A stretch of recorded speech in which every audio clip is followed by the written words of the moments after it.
Dzień dobry, wymarzony dzień do prac ogrodowych, święta za tydzień. Piękne słońce dziś przyświeca, tulipany wyłażą z ziemi i narcyzy. Derenie kwitną, a w zasadzie kończą już swoje kwitnienie o 3 tygodnie wcześniej niż to było w zeszłym roku i w jeszcze wcześniejszych. Nawet jagoda kamczacka wypuściła kwiatuchy. Zapylacze już krążą, ptaki śpiewają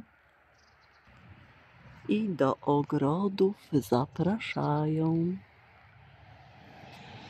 A my działamy tak po ciut, bo jest po deszczach.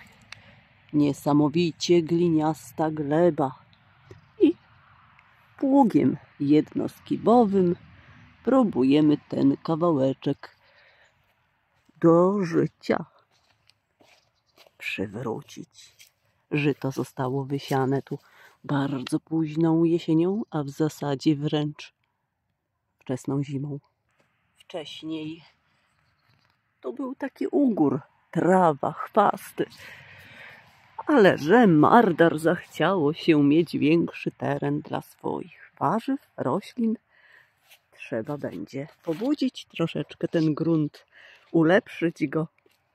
Spójrzcie, jak pięknie tu, w tym miejscu lśni pod słońce gleba.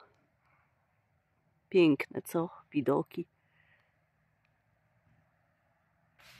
Wejma tenże oto sprzęt. Ciężki jest do użytkowania. Trzeba robić przerwy non-stop.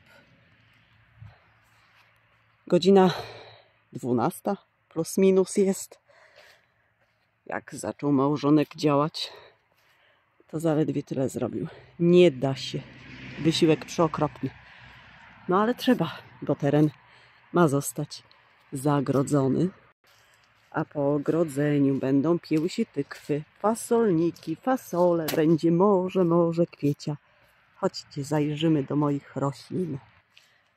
Oto wianeczniki przepięknie przezimowały. Pierwszy raz hedychium o szerokich liściach i o takich węższych niczym u imbiru. Bardzo ładnie przezimowały. Nareszcie jółka. Tu proszę. Nie pamiętam już krinum. W każdym razie rodzina amarylisowatych. Ta jest piękna, zielona, a ta blada, ponieważ zaczęła się w ciemnej piwnicy wybudzać. Oleandry też jak nigdy wcześniej. Zieleni swej nie straciły. Minimalnie uszkodzone mają liście. Jest biało kwitnący, mocno różowo. Ten jest w dużo gorszym stanie, kremowo kwitnący. Tu wybudzają się jochromy, rodzina brugmansjowatych. Mają blade liście, w ciemnym pomieszczeniu były i tak je hartuję po ciut na słoneczko, na półcień wystawiam. A tu pachnące pięknie hiacynty nadal czekają, biedaki, na wkopanie. Patrzcie, już przybył gość. Szukają zapylacze roślin. Jeszcze troszeczkę, a wszystko wybuchnie morzem kwiecia. A tu są przygotowane doniczki oznaczone numerami.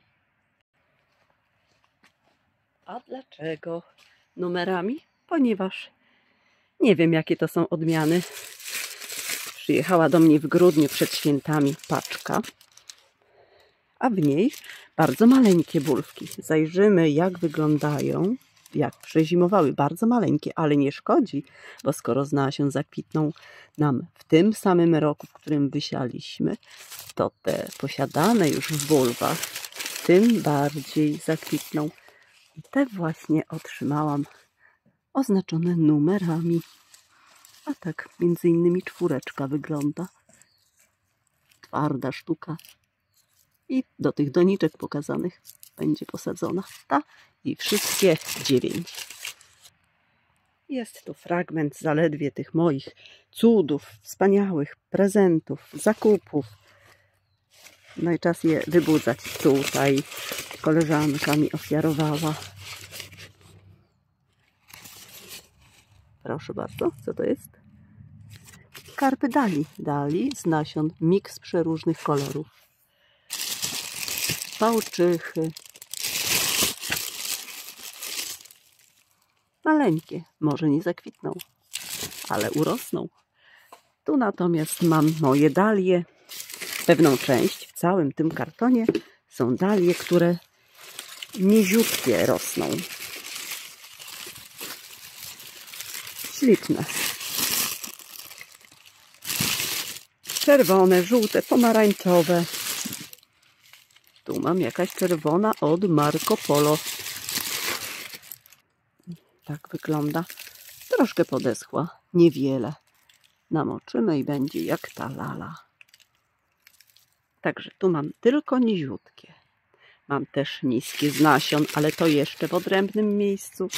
Tu natomiast są, proszę, zagadka. Co to jest za roślina? Cantedeschia, inaczej kalla. Mnóstwo odmian, każda w osobnej torebce. Tu jest opis, nie kwitła. Tu jest chyba Vermeer, taka odmiana. Kalele, nie mylić z kannami. Proszę, Vermeer. Kalele. Już mają kiełki. Trzeba już wybudzać. Mają przepiękne liście, wzorzyste. Kwiaty się nawet do 2 miesięcy utrzymują, oczywiście przebarwiając się. A tu zobaczcie, kupiłam 10 podstawek na Allegro. 5,50 jedna. Miały być czarne. Przyjechało badziewie, ale już nie reklamowałam. Przezroczyste badziewie. Do czarnego daleko, do sztywnego tworzywa też im daleko. Wymiar zgadza się poza brakiem centymetra w jedną i w drugą stronę. No ale dobra, czas goni, człowieka nie będzie narzekał. Trzeba dokupić. Tu mamy Musafolia grande, kanna. O olbrzymich liściach od kolegi Piotra. Kanna w egzotycznym ogrodzie. A tu co? Czekają podpisy.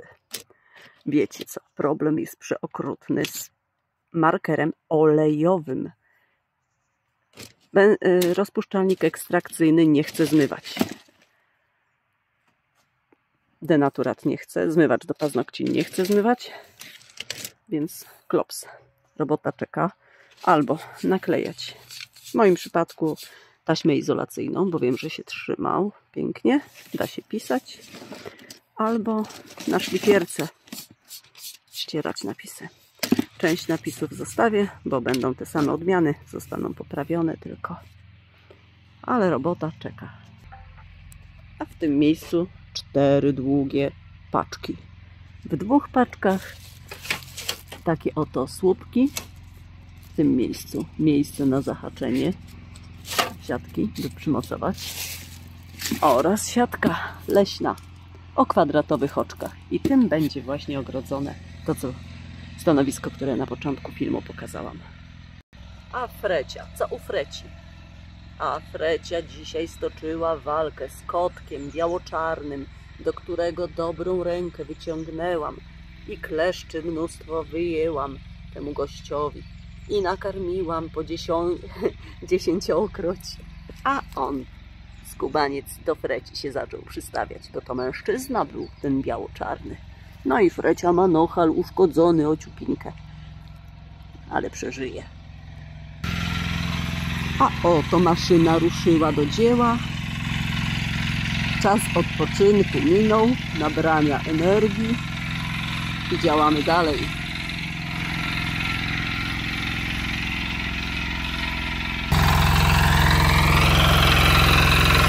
Czereśnia. Takie ma już pąki.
Peonia budzi się do życia.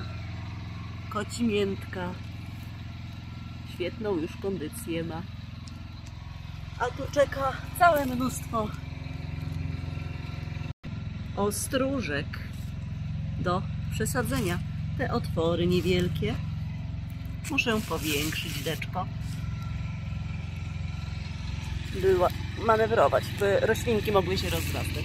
Rozchodniki. Także sezon zaczyna się. I tak pokrótce zobaczmy. Tu kliwie wyniosłam, ponieważ wysiewy zaczęły się, nie mam gdzie już stawiać. Selery wykopane wczesną zimą. Twarde sztuki jeszcze są. Tu już mnóstwo roślin cebulowych, które zaczynam wybudzać dzisiaj, jutro. Głównie begonie, gloksynie. A tu królestwo z daliami posegregowane, wielkie, małe. Epifilium, też wyniesiona niedawno.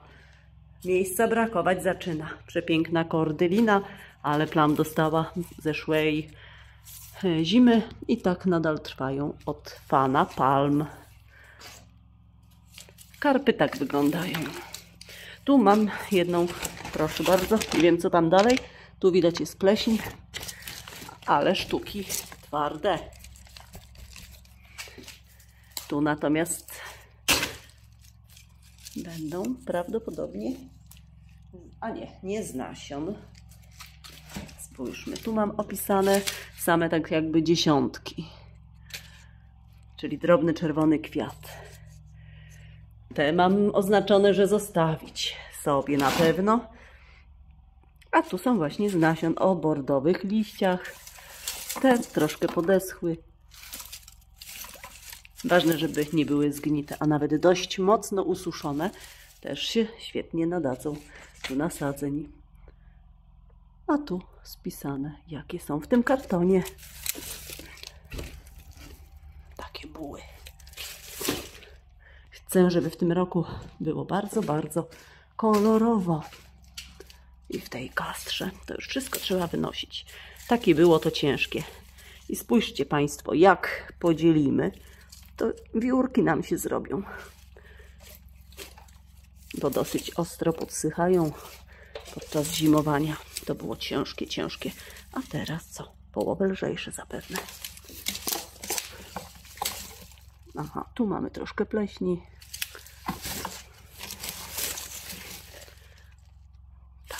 Tak się sprawy przedstawiają. Zatem do dzieła. To jeszcze jak taki raport robię szybki, to zobaczcie. Tu mam część pomidorków popikowanych, ale to podobno jest to pomidor drzewo, gdzie w drugim roku wydaje w naszym klimacie owoc. Trzeba zimować. Nie wiem, zobaczymy. Pomidor ośmiornica, tomatę oktopus. Tu natomiast ogórecznik lekarski. Mam jeden krzaczek. Papryka menawka popikowana. Candy cane red, papryka. Zatryfian, 2 sztuki tylko. Pelargonia, Brugmansia sanguinea. Tu czekają. Turkish orange, bakłażan. Papryki do pikowania, wszystko. Wypadałyby odświeżyć już opuncje i różne takie. Wszystko to musi być tak wysoko, by kot nie dostał się. Tu natomiast mam troszeczkę wysiewów już popikowanych. Sałaty. Seler, część popikowana, część nie. No, pomalutku, pomalutku. Przewiduję, wiecie Państwo, że sezon nadejdzie szybciej niż nam się wydaje w tym roku. A tak wygląda moje królestwo nasienne. W trakcie siewu pomidorów jestem. Tu czekają przeróżne, różne kwiaty.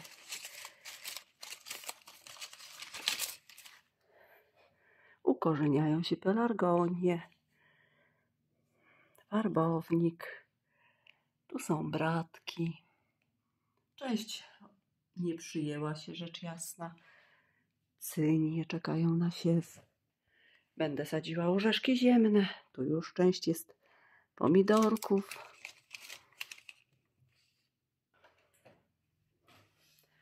tu, o zobaczcie, na próbę tykwa ozdobna została wysiana. Troszkę bazylii, aksamitki, karczochy. I to wszystko trzeba już pikować. Dalie giganty, karczochy, cynia marylandzka w rogu. Niestety nie kiełkują nasiona tak, jak człowiek chciałby. Znowu się scenariusz powtarza. Zeszłoroczny. Ale akurat jest pora na siew wielu roślin, więc będzie dobrze. Kolorowo będzie. Dobrze. Na tym kończę. Pozdrawiam i powodzenia wszystkim życzę. Do widzenia. A za tydzień film, jak ja uprawiam arbuzy. Do widzenia. A chociaż jeszcze pokażę, jak wyglądają te bulwki maleńkie takie. Tu mamy na przykład trójkę. Ale są też takie bardzo podsuszone. Coś twardego drzemie w nich. Lecz zobaczymy, czy wykiełkuje. Zresztą przyjdzie czas, to pokażę. Tu mamy co dwójeczkę. Maleńkie, ale żyje. Ziemią przysypię. Podleję. A tu numer 7. Powiedziałabym, że nic tu nie ma. Lecz widać to białe maleństwo. Oho. I gdzieś piątka zgubiła się. Oho. To na tyle. Do widzenia. Wychodzi na to, że nie dostałam 1 i 5, tylko taką numerację. Ale jeszcze, zanim się pożegnam, co już chyba 2 razy zrobiłam, to pokażę Państwu roślinkę pewną. No, jeszcze roślinką nie jest. Jest to dla mnie nowość, też dostałam w prezencie. A nazywa się jakon. Z tym, że to jest jakon wyjątkowy. Te, które tu zobaczycie. Jakon biały. Szukałam w internecie. Nie znalazłam. Jakon po prostu można kupić. Jest to jadalna część podziemna rośliny. Ja tu żółtym piachem zasypałam, ale widzę, że dość mocno podeschło i nie wiem, czy to będzie żyło. Więc też do donic posadzę, będę wybudzać jak kanny. Tu mamy jakon Royo et Blanco. Od grudnia. No, oby coś z tego było, ale raczej będzie. Raczej tak pomarszczone niczym udali. I jakon róża. Mam nadzieję, że wypuści zielone. Dostałam jeszcze jedną wyjątkową roślinkę. Owoc. Za chwilkę pokażę. A oto przed Państwem coś takiego. Kto wie, jak nazywa się ten owoc? Jest to roślina dyniowata. Widzimy, że już coś puszcza. I w takiej fazie cały owoc możemy posadzić do ziemi, do donicy, do ciepłego, wstawić, podlać. Jest to pnącze, które takie owoce wydaje. I jeżeli będzie tak piękny sezon upalny, jak to było rok temu u mnie, to spokojnie da radę dojrzeć, wydać plon, tak jak tykwy. Po podporach puszczamy silne pnącze. Nazywa się kolczoch jadalny. Inaczej przez CH HJT. Smakuje jak? Powiem Państwu tak. Twarde, bez smaku, soczyste. I wyobraźcie sobie, jesteście w miejscu bardzo upalnym. Skwar. Nie macie wody przy sobie. Macie taki owoc. Doskonale ugasi pragnienie. Twardy, soczysty. Trochę jak bardzo twarda gruszka. Nie dojrzała do końca. I nie słodka. Czyli jak jesteście na pustyni, to będzie raj dla podniebienia, dla orzeźwienia. Taka ciekawostka. 7 godzin leżało rozkrojone, obrane ze skórki. Nie ściemniało. Ścieramy na tarce do surówek czy sałatek lub tak jemy. Możecie Państwo kupić, jak ja dopatrzyłam się, w Auchan na pewno. Prawdopodobnie w Selgrosie. Rzecz jasna, dział warzywny. Ja dostałam od szanownej pani Małgosi. Pozdrawiam i jeszcze raz dziękuję. Horyzonty mi poszerza pani. Dostałam właśnie w prezencie 2 sztuki, ale zaczęły się psuć. I dokupiłam nowe, bo chcę spróbować tej rośliny. W każdym razie, pani Małgosi, dzięki pani dowiedziałam się o istnieniu tego warzywa. Zobaczcie, tu jest druga sztuka. W Auchan 8 zł. Przecena z 12. I widzicie, co się dzieje. Właśnie tamte od pani Małgosi również mi się tak zaczęły psuć. Wyrzuciłam. Z tego egzemplarza wydłubię pestkę, posadzę, jeżeli nie jest zgniła. Twarda sztuka. I naprawdę bez smaku, ale w upał doskonale ugasi pragnienie. A ten owoc zjemy i posadzimy również, ponieważ kiełki wypuściło. Także będę w tym sezonie relacjonowała, drodzy Państwo. Zapraszam. Nie mam teraz czasu wiele na ogród i tak dalej. Realia życia się zmieniły, ale relacje będą. Do widzenia. Zdobywajcie oborniki i wszelkie inne akcesoria, jeżeli nie macie. Ja już część mam.